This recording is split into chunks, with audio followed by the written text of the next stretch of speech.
Hello everybody and welcome, my name is Super Sea Goblin and welcome to this review of the ALABEO C400 TT. This is going to be the first in a series of flight sim aircraft reviews, and I'd like to preface everything we're going to do here by saying that I will do my reviews differently than you might be used to from other people. There will not be a lot of eye candy. I will not do fancy sceneries that you can look at or fancy shader effects or anything like that. It's going to be focused on the airplane. It's going to be focused on the airplane systems, and that's what I'm doing. That's the way I roll. That's just how it is. So let's get started straight away. So, the Corvallis 400 TT, formerly known as the Columbia 400, now under the Cessna brand. Low wing, high performance, single engine piston airplane. There's not much to say about it. Available right now from alabeo.com.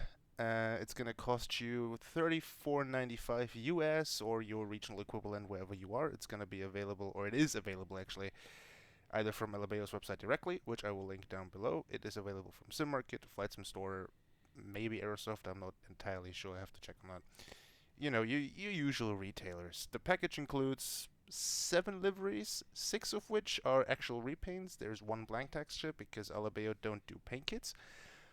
Additionally to that, you have the full suite of PDF documentation for it. You have, your normal procedures, your emergency procedures, your limitations, all that stuff you would expect from it.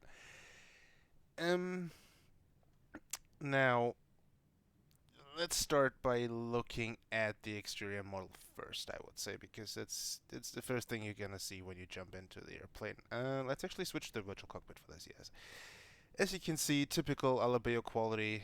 If you look around, just the texturing, the modeling, everything is just exquisite. There's not really much to complain about it. Everything looks nice, everything feels nice, everything sounds nice, as you're about to hear in a minute here. But it's the usual Alabeo thing. If you've ever used or owned an Alabeo airplane, or a Carinator airplane for that matter, you know that you can immediately tell that this is an Alabeo aircraft. You can immediately tell who made this thing just by looking at it, because there's a couple of distinct things about it that are just very obvious. The window reflections and the gauge reflections and all that kind of stuff.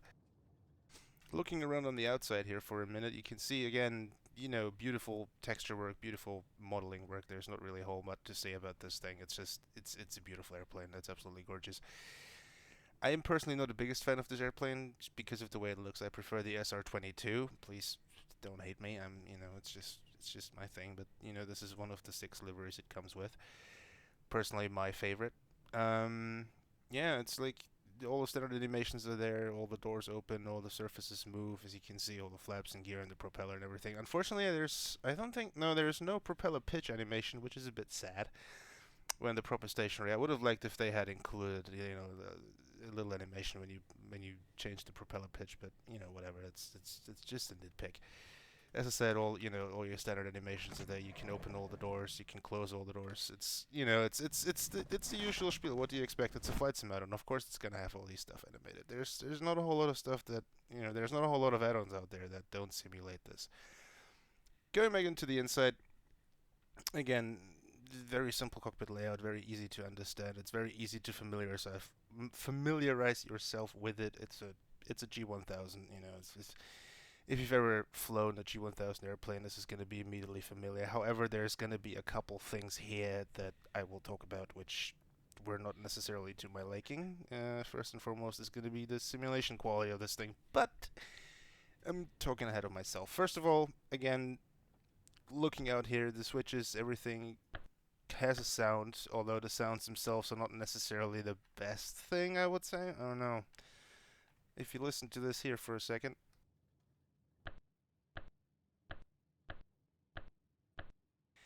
you can hear the sounds themselves sound a little bit dull, almost like low quality recording of some sort, and this is throughout the airplane, unfortunately.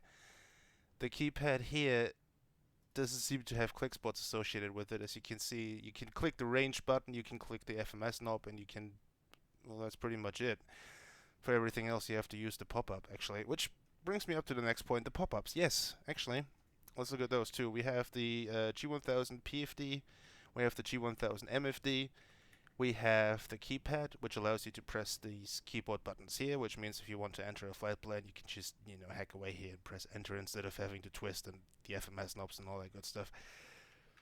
Next we have this control panel here, which allows you to turn on and off certain things in the cockpit here. For example, the VC windows. I don't know if it's going to show up on the video, but you can see here like slightly darker tint. Same goes for the instrument reflections. If you zoom in here, you can see this a little bit better. Yeah, there you go. Like, this standard glass simulation basically of the instruments. Other than that, if we hop out to the outside again here for a second, you can see here we have the static elements, which is, pitot cover, the tie downs, everything, the little electric pusher card or whatever the hell that is. And if you don't want to press the keyboard shortcuts for it, you can also open all of the doors. We can do pilot side, passenger side door. We can have the baggage door. I don't know if it's actually going to have baggage there, but no, it doesn't. There's a couple models that have like, little bags and shit flying around there, but whatever. Let's close all this stuff up again here. Now, it's, there's so much to say about the interior and the animations of all that kind of stuff, so let's get into the meat and potatoes of the thing, which is the systems. Now, again, if you've ever used an ALABEO or a Carinator program, you will know what you expect in terms of simulation quality. However, let me also say that there's more here than you might expect.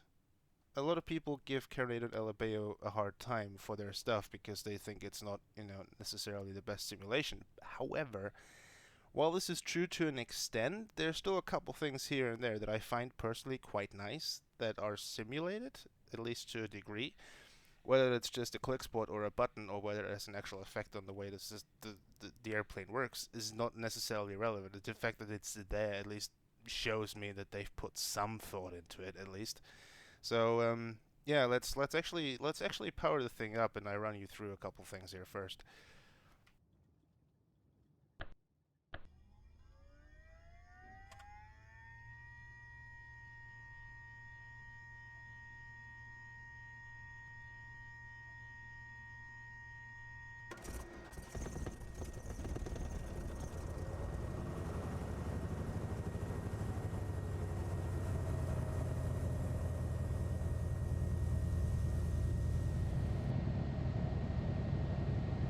Alright. You can see straight away, the G1000 powering up here. You can already see the warning windows here, which is saying oil pressure low, pressure is low, right alternator is off, low manifold pressure, and right, can't really tell what this is actually. Oh, the right electric bus. Yes, we can actually fix that. So let's turn on everything else here too. Let's turn on the cross ties, the alternators, and the avionics master. And you can see all this stuff going away. The oil pressure warning and the low manifold pressure will go away once you advance the throttle. Now, let's start by talking a little bit about the G1000. The G1000 in Carinator and ALABEO airplanes is usually not the best. We all know this. It's very basic. It's very bare-bones simulation. Don't expect something to the level of, for example, the Flight 1 B200 or, the Flight 1 C182 or something like that, or even, in fact, the Mindstar. Which actually brings me to the first point of complaint here is, why don't ALABEO and Carinator allow us to switch their G1000 units out for something better? They've done this now for a while, where they will give you the option to switch out your built-in GPS system for, say, the Reality XP GPS or the Flight 1 GTN. Why can't we do this with the G1000? Why won't they give us the option for those of us who own the Mindstar G1000 to switch it out? I just don't understand why they don't do this, but it is what it is. Maybe it's licensing reasons or something like that, I don't know. Now, taking a closer look at the G1000 here, specifically this page, you can see already, the standard startup page for the G1000, use data stuff and everything. Now, obviously, all based on the default flight simulation database. There's no nav data you can get for this airplane. There's actually Navigraph support for a couple of the airplanes out now. I think the Hawker 850 or something, that's currently having Navigraph nav data support, but this is not it. This is base default flight sim database. So let's go in here. Right. First thing you can see, okay, this is, you know, the default flight sim base map, whatever, there's no big deal. All the stuff is there that needs to be there. All the instruments display correct values. If I advance the throttle, you can see here, you know, it's okay. It's you know, it's workable. That's the thing about this type of add-on, or these add-ons as a whole spectrum from this developer. While they're not necessarily the most realistic, and I say this in big quotes because I don't like to use the word realistic when it comes to flight simulation, while they're not necessarily the most close approximation of a real airplane, they're still workable. Everything still functions to a greater or lesser degree, all, you know, bugs on release aside, which usually get fixed. Everything here works. Whether it is entirely like the real thing, I mean, it's really difficult to make a point here by saying that, because I think, personally, I think within a flight simulation or a flight simulator for the PC and entertainment product, nothing will ever be 100% realistic, no matter what you do. That's just the reality of it. So, you know, let's get this over with and not focus on that stuff. Now, G1000 itself, as you would expect, you have the map key here where you can switch to a topographical map, the terrain map, and you can toggle on airways, either all of them, low altitude airways, high altitude airways, or off again. I personally like to just leave these off because it's cluttering up the screen basically, and I just don't necessarily like the way the graphics are displayed necessarily, so it's making everything a little bit harder to read. Same goes for the topographical map. I also usually leave that off. One, because it's very bright, and two, because it has some refresh issues. I don't know if that's a problem with the flight simulator, if that's a problem with my own system, or if it's a problem with these add-ons, but it seems to me that when I zoom if I zoom in and out really quickly, it just, I don't know, the map seems to lag behind. Let me show you what I mean, actually. Right now at 50 miles, we can zoom in, you know, pretty much all the way down to 3,000 or 300 feet, and then out again all the way up to, I think, 2,000 miles? Yes, 2,000 miles. This is what I mean. Look at this. And look how it's not changing. I would expect that it eventually would load the topographical map of everything we can see, but it doesn't. And that's the problem I have with this stuff. If I switch it back off, everything goes black. If I switch it back on, you can see there's little, you know, just little glitches and stuff there, which it's just, why is that? Is it my installation? Is it this product necessarily? I don't know. I don't understand. But, you know, moving in further, if we zoom in, you can see glitches, artifacts. You know, you can see here the water, the ledge of the water here. You can see that the topographical map not loading properly for some reason. And it's the same when you turn on terrain. It will refresh the map, but as you can see here, it's just black now, and now everything is red, which, you know, if we go flying, it will change to yellow and then to green or whatever. But it's just little things like this that really make me wonder, again, why don't they just give us the option to have the Mindstar G1000 in there, or, you know, just give us the option to replace that stuff. I'm curious, man. I really am. Now, other than that, on the G1000 front, you can also have your traffic. I have my eye disabled at the moment for this, but, you know, it's your standard TCAS. Also found the symbology of the TCAS is usually pretty large on this, so, again, you know, it's like, it's just the whole representation of the G1000 that they're using is, in my opinion, not very good. It could use some work. I know they're working on it, I know it's getting better, but it's still not what I would consider appropriate for the price point we're talking here. And I'm sorry, but, you know, if you spend $35 or 37, almost 38 euros on something, you'd expect it to work a little bit better, because you can get add-ons for that price that are much, much better. Alright, turning traffic back off, going back here. We actually have a systems page here, which gives us a little bit more engine data if we don't want to look at the map all the time. Very neat, very handy. It gives you all the necessary stuff. It gives you your manifold pressure, your fuel flow, your RPMs, your temperatures and everything, your exhaust gas temperature, your cylinder head temperature and everything. If you are interested in that stuff, if you're so inclined, it also comes with a nice little function to declutter that, which means those numbers go away. Actually, I quite like that. I'm gonna go ahead and say I quite like that because I don't know. I just like the fact that they give you the option to have those numbers disappear and make everything look a little bit cleaner and a little bit nicer.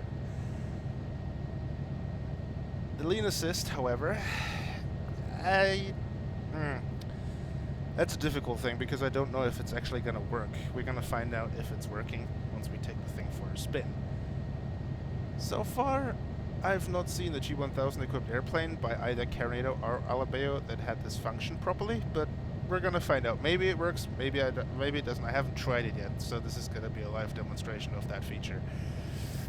Now, again, you know, systems page, there's not much to see. You can increase, decrease the fuel depending on your load. You can press the reset button and it will reset it to whatever your current load is. In my case, it's like 100%, which is 100 gallons, I think. The endurance, the gallons used, and the range is actually pretty accurate. You know, so you can gauge how far you can actually go, how far your fuel is gonna last. Other than that, that's pretty much it as far as the system page goes. I mean, there's not really much else to do here. If you look around, it's the standard stuff. It's the standard G1000 here. Now, however, here's something that I didn't think would be implemented, or I didn't think would be the case, but is, and that is the deeper pages of the G1000 simulation. Let me show you what I mean. If we go here, actually if it lets me, which it doesn't right now, which is a bit weird.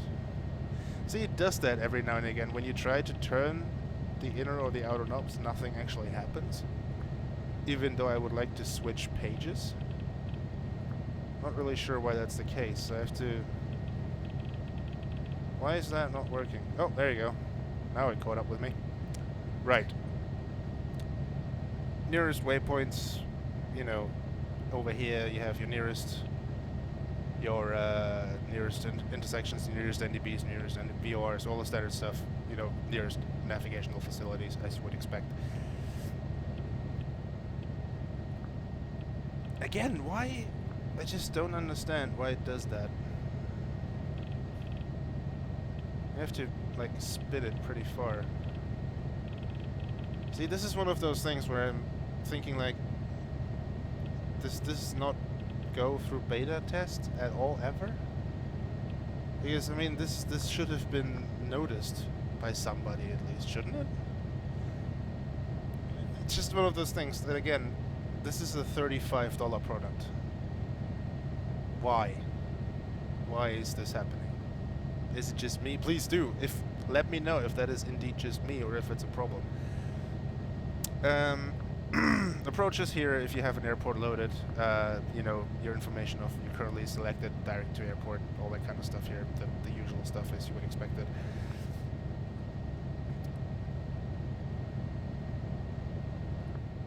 Have you seen that? That's weird. What was that? I don't know.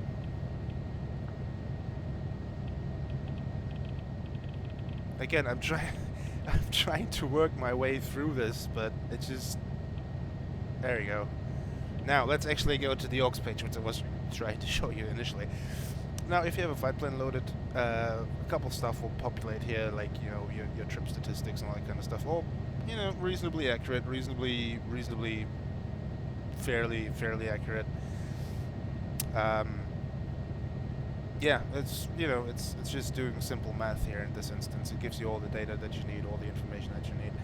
What is, however, really interesting is the way that you can actually customize this, because unlike other add-ons, you can actually customize the G1000 here, which is actually pretty nice. Which is on this page here. All of this is customizable. I did not expect all of this to be customizable. There have been Carnado airplanes and ALABEO airplanes in the past where this was not customizable. This is customizable. What I mean by this is that you can select your time format here if you want to. You can do your 24 hours, your 12 hours, you know, whatever. It's just the same as the time offset. Different variations here, magnetic variation, either magnetic or true. You can see here you can switch to magnetic or to true. Magnetic variation you can't set. You can do your distance and speed in nautical. You can do it in imperial, and you can do it in metric. So if you would like to have your speed and distance in kilometers and kilometers per hour, you can do that actually. Again, quite nice. I did not expect this to be the case. Same goes for the altitude units, the temperature, the fuel. However, you can't have your fuel, or you actually can have your fuel in kilograms. Yeah, you can have it gallons, pounds, kilograms, the usual stuff. Same with here, the weight. You can have those switch to pounds and kilograms as well. With there you go, kilograms. What I did, however, find is that, unfortunately, if you make changes here, the airplane doesn't save it. So every time you load the airplane, every time you start Flight Simulator, you will have to redo these changes. Again, $35 product. Okay, well, I'm starting to nitpick maybe a little bit, but still, why does it not save that? How is that difficult? But it's the same for this. Everything you change here gets thrown out of the window as soon as you exit Flight Simulator. If you restart Flight Sim, everything is going to be back to what it was before. If you set this to kilograms, it's going to go back to pounds when you restart the sim. Same goes for the airspace alerts and everything else over here. However, you can customize everything if you would like to, so in that respect, cool, great. Give the users the ability to customize their stuff. Why not? Might as well. Same goes here for the data fields on the top of the MFD, the CDI, the spacing, the nearest airport criteria, if you want to look at that stuff. But you can also press the defaults button, and everything goes back to what it should be on default. Now, another nice feature, which both Carnado and ALABEO, I actually say Carnado and ALABEO because to me they're basically the same company. I know they're separate identities or separate entities, but they're still basically the same company. All their stuff, it looks and feels the same. The quality is the same. So, it's anyway, what I was trying to say is their G1000 equipped airplanes for some time now actually had quite a really nice feature, and that is actually checklists. They come with a full suite of normal and abnormal checklists, which again I find quite nice. I mean, credit where it's due. Not everybody does that. Again, just credit where it's due. If you click here, you can select your group. You can do normal or emergency procedures. Let's go with a normal procedure, and let's go with the... If it lets me... There you go. Let's go with the cruise checklist. Yeah, why not? Let's go with the cruise checklist. So if you select the checklist, you get your checklist. You see here, set to achieve 80% power or whatever is less, and then you can just click enter here and you can see it all, tick everything off basically, and that is you work your way through the checklist. Alternatively, you can just click the done button and go through here. And what you can also do when you are in the checklist menu, if we actually exit the checklist here, if we go back to the main page, if you click checklist and you click emergency, you are immediately thrown to the emergency checklist system, like the real G1000. Again, quite nice. I like seeing that kind of stuff.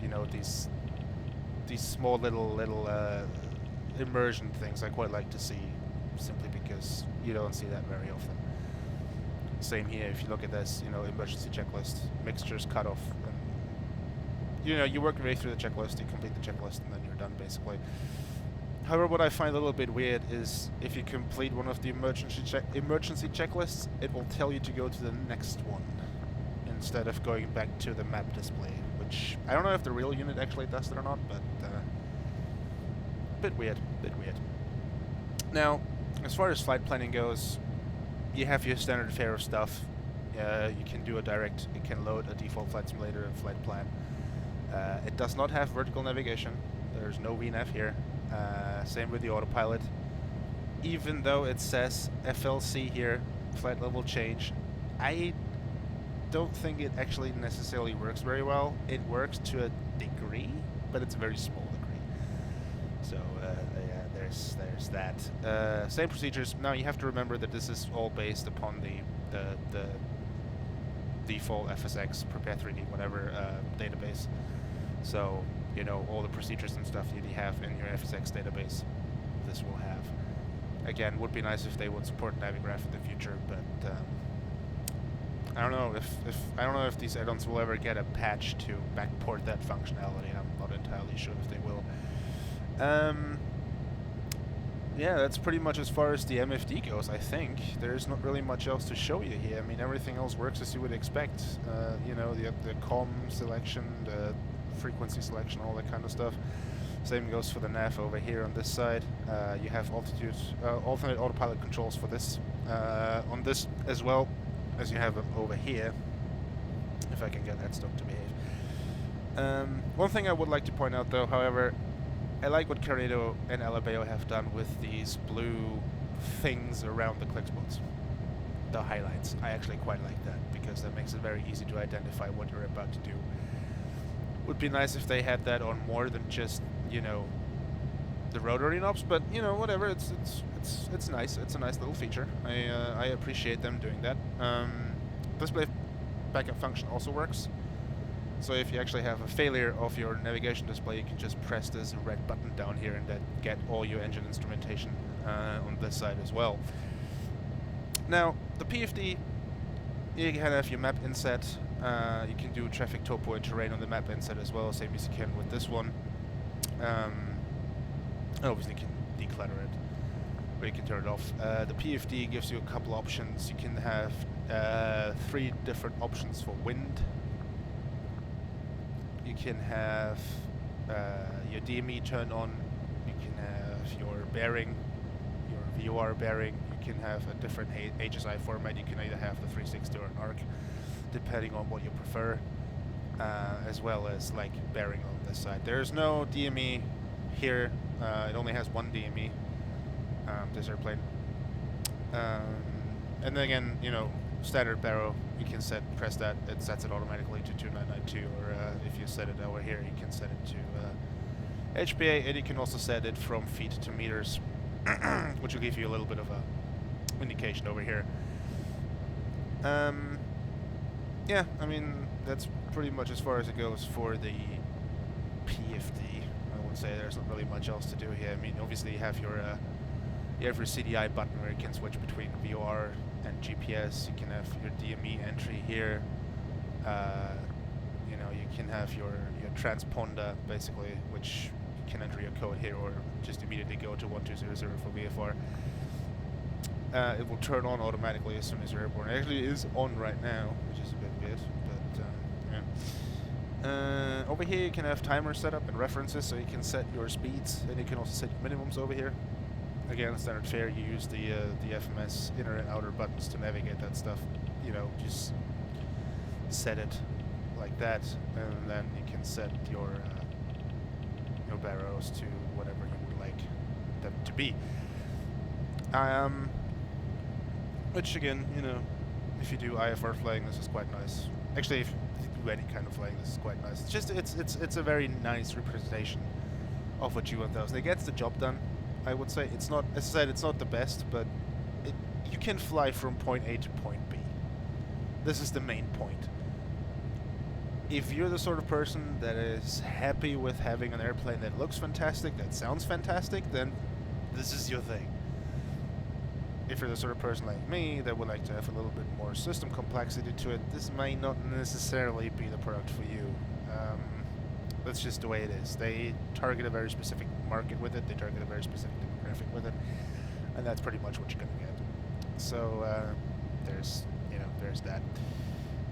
Continuing on the PFD, you can also, if you're nearest airports, you can quick select them. You select the airport, you press the direct button, you confirm it, and then it will automatically log this in for you. Over here, the menu function, you know, you can set the brightness, either automatic or manual. Although, why would you do manual, or why would you do automatic? Because this is just, no. It's way too bright. It is way too bright. Also, you can have your flight plan here, a little small flight plan inset, as well as, you know, a direct to inset, and then you can use the keypad here to enter stuff like, you know, if you want to go to Frankfurt, let's say we want to go to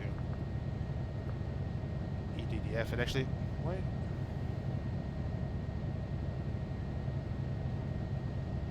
So this apparently doesn't work for this side? Huh, okay. Oh, there you go. PFD. Right, okay. Nope. Push cursor. Yes. Does it work now? Interesting. Okay, so the keypad actually doesn't work for the PFD side flight plan. It does work for this one though, does it? How... What the... Is this a bug or am I just being stupid?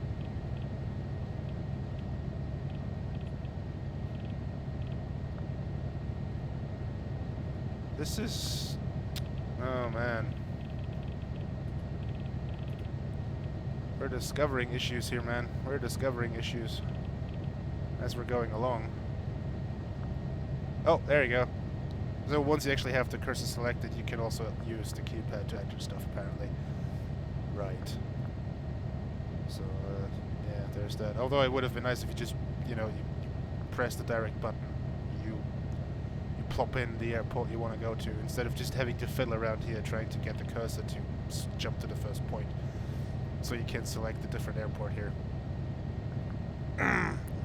Again, not the world's biggest fan of the way this works.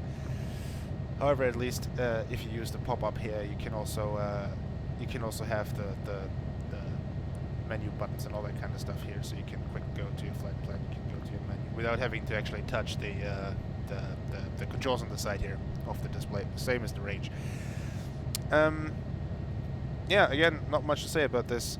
Going through the rest of the functionality of the airplane. Excuse me, I need to change my headstock settings, I think. Pull the cage for the standby. You can cage it if you want to. You can uncage it if you want to. You can have your door seals. Don't really do anything. It's just a visual thing, but it's there if you want to. You know, if you want to work according to the checklist, it's there. Pilot heat actually works, although it doesn't give you an alert when the pilot heat is off over here, which I find a little bit strange. Same with the prop heat. You can turn that on and off. It's an electrically heated propeller. One more thing, actually. On the PFD side of things, I just realized something. You cannot change your flight director. That is a bit weird. They usually let you do that, funnily enough. There's no facility here that allows you to change the flight director from the V shape to the cross. I actually like to use the cross for this. And also the GPS button, I'm not really sure what that does, but we're gonna find out. Yeah, that's a bit odd. I usually thought that you had the ability by pressing PFD to switch the layout of the flight director. That doesn't seem to be the case. But, well, maybe I'm missing something. There's a real possibility that I am in fact missing stuff. You know, not gonna lie, the chance exists. Oh yeah, the map setup. Simple stuff, as you would expect. North up, auto zoom, event vectors, as you can see, you know, pretty simple stuff. Again, it's all there. Everything is there that you may or may not need. It's just, it could be better. And that's pretty much the gist of this whole thing. It could be better than it is. It could be way better than it is. Anyway, going back to what I was originally going to do is, the rest of the functions of the airplane, you can have here your vapor suppressing system. I think it's something to do with the fuel to air mixture or something like that. Anyway, it says here it is required above 18,000 feet to turn that on. It also gives you here a little indication here saying vapor suppress. You have a backup fuel pump. If you switch it on, you can hear it. You can hear a little light coming on, so that's a fuel pump. You have your flaps. Also come with a nice sound. And actually, Does it light up? Oh, just giving you an indication it's actually in transit then. Alright, cool. You have two different go-around buttons for some reason. Not really sure what the... Alright, if you press the normal go-around button, you can hit your flight director and you get your go-around vectors, basically. Autopilot switches to roll and pitch modes, which, you know, as you would expect, basically. Not really sure what this one does, though. Rudder hold. Is that a yaw damper? That could be a yaw damper, actually. Yeah, might be. Not entirely sure. Speed brake. Yes, the airplane has spoilers. If you look out on the wings, you can see them here. Two little things that pop up when you deploy the spoilers. They will slow you down a lot, actually. When you're flying in the air, they will slow you down a lot, actually, which is very nice, very helpful for those steep approaches. There's no spoiler arming, so they don't automatically deploy as soon as you land. Although you wouldn't really use them when you land anyway, so you know, there's that. Coming down further here, you have your standard, you know, you have your throttle controls, you have your prop controls, you have your mixture controls. Down there you have your little climate control thingy, your little AC unit, which you can turn on. You can set it to different degrees. You can increase the temperature, you can decrease the temperature, you can turn on the defrosting of the windows, you can turn on the switch to the OAT. Again, you can increase the speed of the fan. No real indication here or anything like that. Also, it's in Fahrenheit. It would have been nice if they would have switched that to Celsius, but you know, whatever. It's there. It's a nice little visual thing.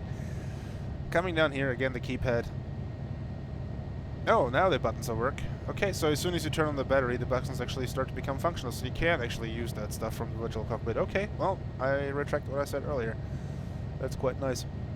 So you can actually use this. You press the direct key down here, although I'm not really sure why you would, because it's a little bit inconvenient of doing that like this. It would be better if you would just use the pop-up for this, I would assume. But, well, you can do it, so there's another way of controlling your stuff. Now, you've probably been wondering, where the hell are the light switches in this thing? Where the hell is the light switches? Well, right here, actually. It took me a while to find them, gotta be honest. You have your nav lights here, you have your strobe lights here, and you have your landing and text light switches here.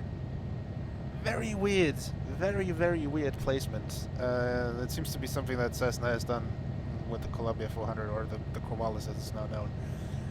Very odd placement. I am not a fan of that. That is very unergonomic. That is not to say that, you know, nothing against ALABEO in this scenario, because if that's how the airplane is, then that's how the airplane is. But to me, that's just very inconvenient.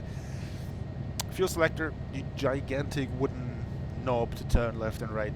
You know, you can have your fuel selector left, right, and off. Because this is obviously a low-wing airplane. There is no gravity feeding, so you gotta remember to switch your tanks so you don't get a fuel imbalance. Coming out here, this is something interesting I found. As you can see here, it says a panel light dimmers located in front console. What are these, you might wonder? Well, as you can see here, they control the lights of the panel. The night lighting specifically. Excuse me. You can turn them on. Although it doesn't seem to be variant degrees of brightness. But this is also daytime right now, so it might be that this is just... Oh, yeah, oh, the dimmers for this side work. So, alright. So you can have your dimmers here, your dimmer switches for the light.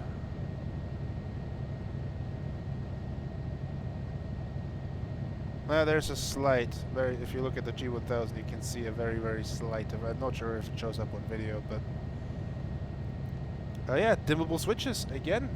Not something I would have expected from an ALABEO product, but apparently it has, yeah. Right, going up here, you have your standard fare switches again. Your, you know, battery, alternator, all that kind of stuff. The autopilot trim button, which is, you know, coming in handy if you want to actually use the autopilot for it to trim your airplane. Over here, we have the master light switch. It's for the cabin. Over here, as well as the floodlights, which currently being bright daylight outside and nice weather we don't really need. But yeah, you have your independent controls for the lights, or the floodlights up here.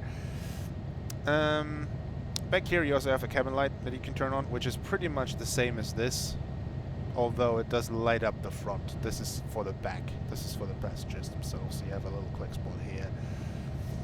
Over here there's nothing over there. There's the passenger oxygen, although there's no switches or anything to do here. Same as back here. There's no, no click spots or anything to do. The other thing I found, which is finding quite funny, you actually have the volume for the onboard entertainment system located here.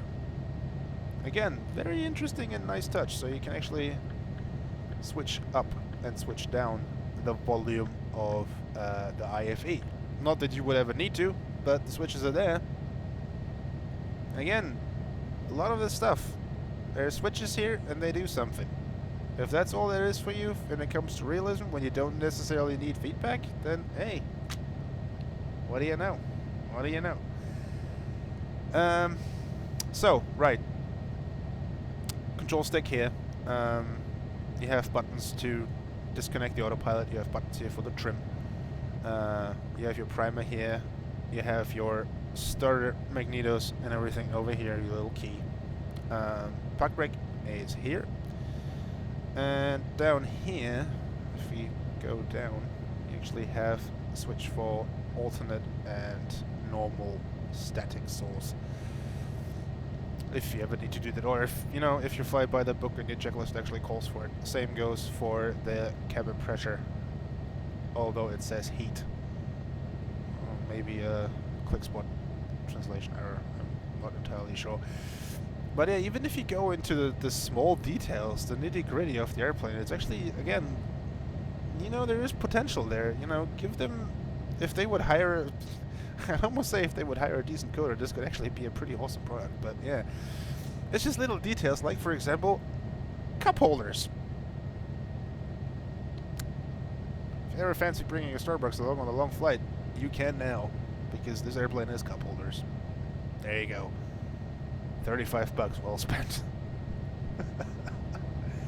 Anyway, rambling on for quite a while now, but let's actually get this airplane in the air. How about that? Let's actually take this up and see how she actually flies for a change, before I keep talking myself to death here. Right, let's make sure parking brake is released, or flaps are for takeoff, mixture is forward, props are forward. Lights roll on. Right, let's see, how does she taxi?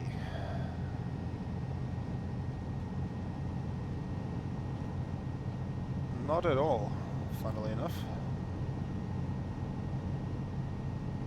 Oh, it's using... the thing is using differential brakes, I think. Yes, the nose wheel is not steerable. Aha! Again, what learned. It is actually a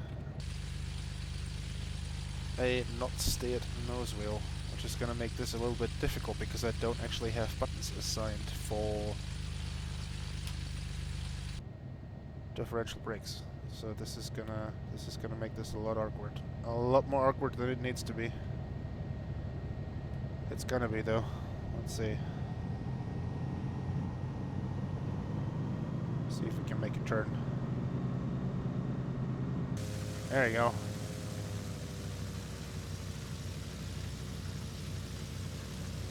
Well, I should have checked this before I started doing this video. Oh well, live and learn. So yeah, the airplane has differential brakes. Keep that in mind when you purchase this.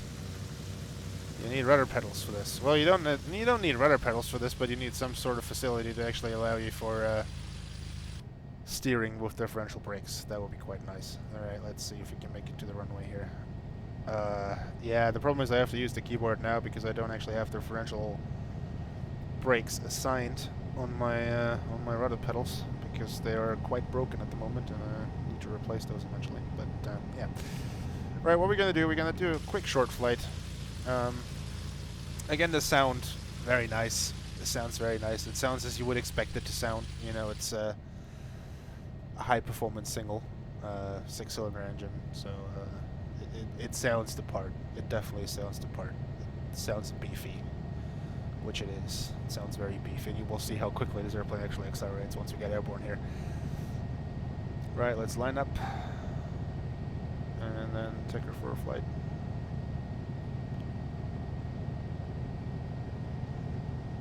If I can actually manage that.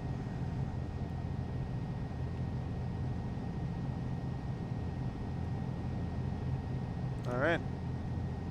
On the runway. Make sure everything is nice and good. Yep,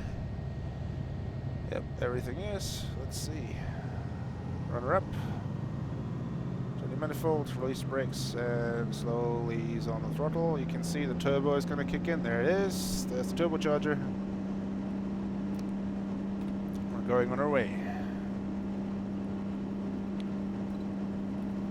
Alright, we're at 60 knots. 70 knots coming up now. Slight pull back on the stick. And there we go. Leaps into the air. Already at 90 knots. Okay, flaps coming up. Confirmed that. And we're on our way out. Right, let's see. Climb performance. What does it look like? Okay, we need to use a little bit of trim. Flying wise, it feels very nice. It feels very gentle to the touch. It feels very easy to control. There's no unexpected behavior here. It feels very cool. It feels very nice. Very smooth, very soft. Acceleration is pretty good, considering we're climbing at, 1,100 feet per minute right now, 1,200 feet per minute right now. Again, accelerating, I mean, this is a high-performance airplane, so she will be pretty fast as soon as we level out, if we actually go to level flight, but we're not doing that. Instead, we're going to have a little bit of a playtime with it. Yeah, playtime. That sounds nice. Actually, that reminds me, let me check something real quick, because I think I had my realism settings turned down because I was flying the Iris C27. Oh yes, actually, never mind. Disregard what I just said. There we go.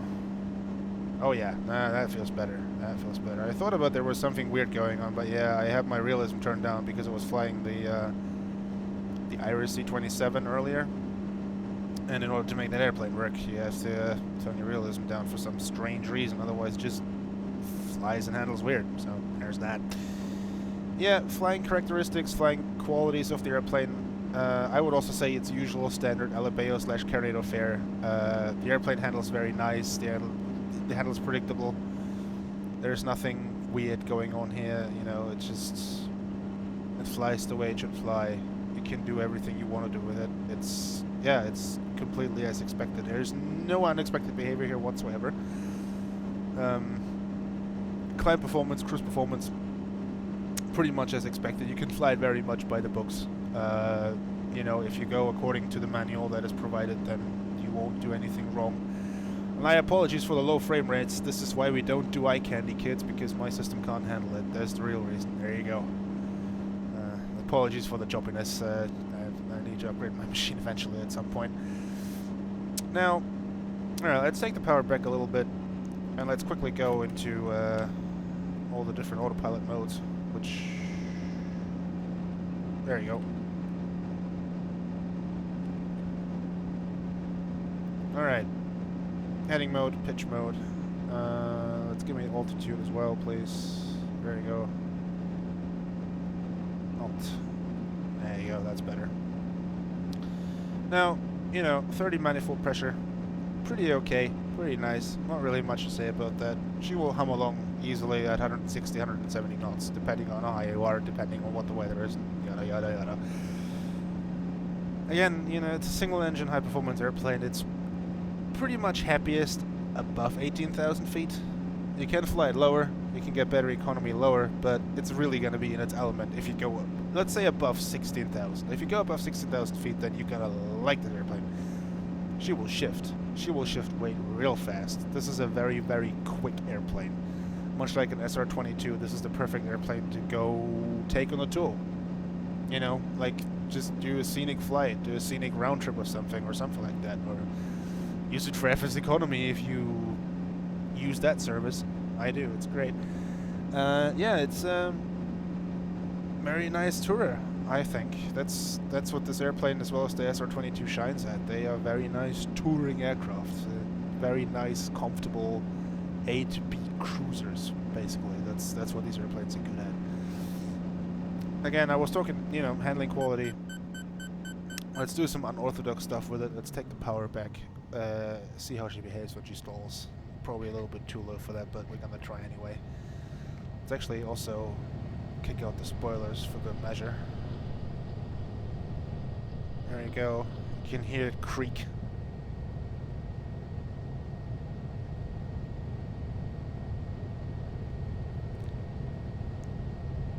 Let's try and hold the altitude.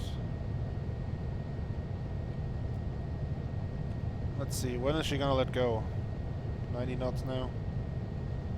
I have to use a lot of back pressure on the stick now to actually keep her where she is. So far it still feels very neutral. There's no buffeting or anything going on, which you might expect from an A2A airplane, but you use a little bit of trim. There you go.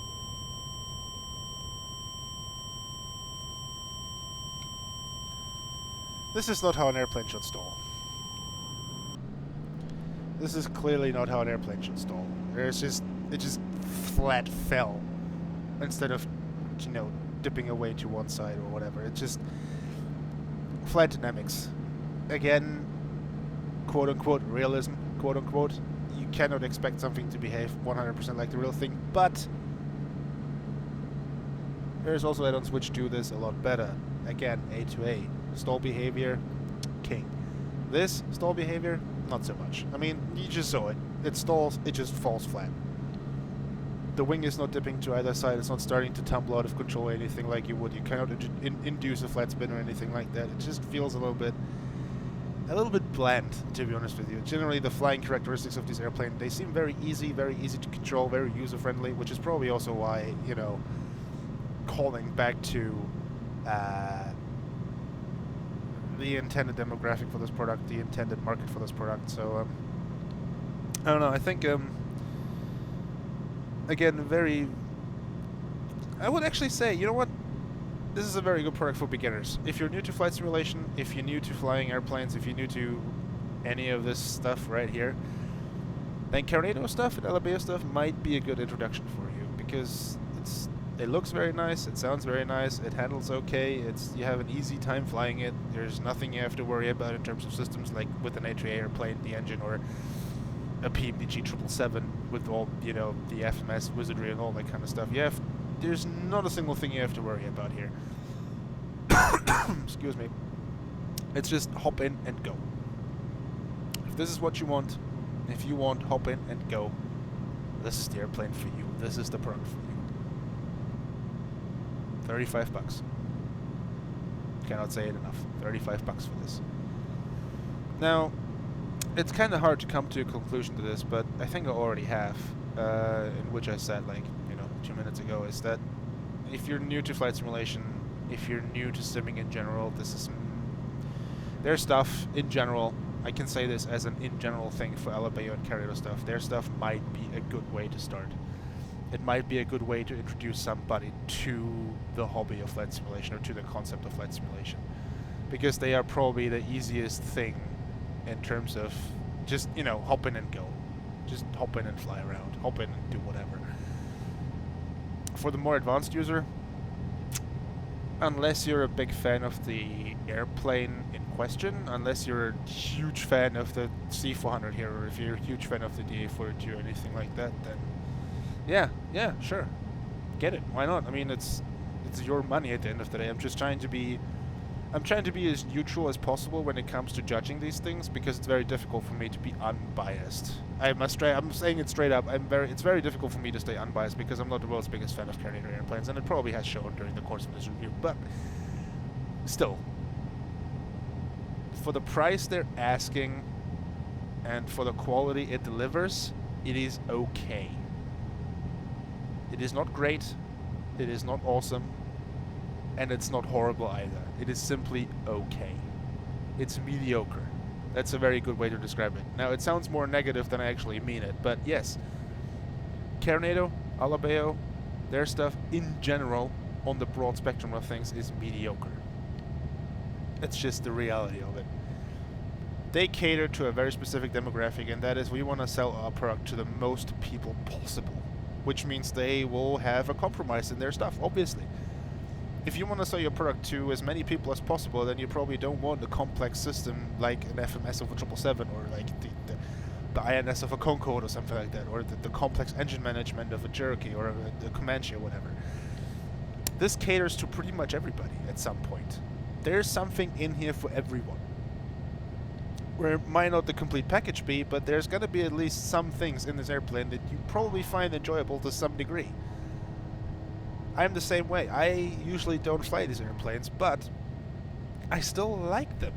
And that's the weird thing. I do actually think that they have a place. They definitely have a place within the flight simulation community. Now, whether you agree with me or not, I mean, that's obviously totally up to you, but I just think that a lot of people give these developers more of a hard time than they would need to deserve necessarily, in my opinion anyway. Because for all the things that are not necessarily the most realistic or the most correct, there's also a lot of things that are like, okay, this is pretty cool. The checklist feature, that's pretty cool. Having dimmable lights in here, that's pretty cool. It's like, it's a nice compromise of fidelity and visual quality, I would say, or systems fidelity and visual quality. If you're into that, hell, nothing's stopping you from buying it. Again, not really sure what else I could say about this necessarily. Well, I tried to not botch this landing here, so we can conclude this. Final thoughts. Yeah, if you like this sort of airplane, if you like the hop in and go experience, then I think that $35 is well spent, or whatever your regional equivalent is. Touch down here. There you go. That was smooth. That was nice. Also, that runway, Jesus, that's bumpy. Oh God. Bounce, bounce, bounce, bounce. All right. Let's get her stopped. Look on the outside again. ALABEO Corvallis 400 TT or Corvallis C400 TT, however flavor of the month this Cessna is currently known. Available, alabeo.com, $34.99 US, 37.96 euros, or whatever your regional equivalent is. Mediocre. My name is Super Sea Goblin, and I will see you next time.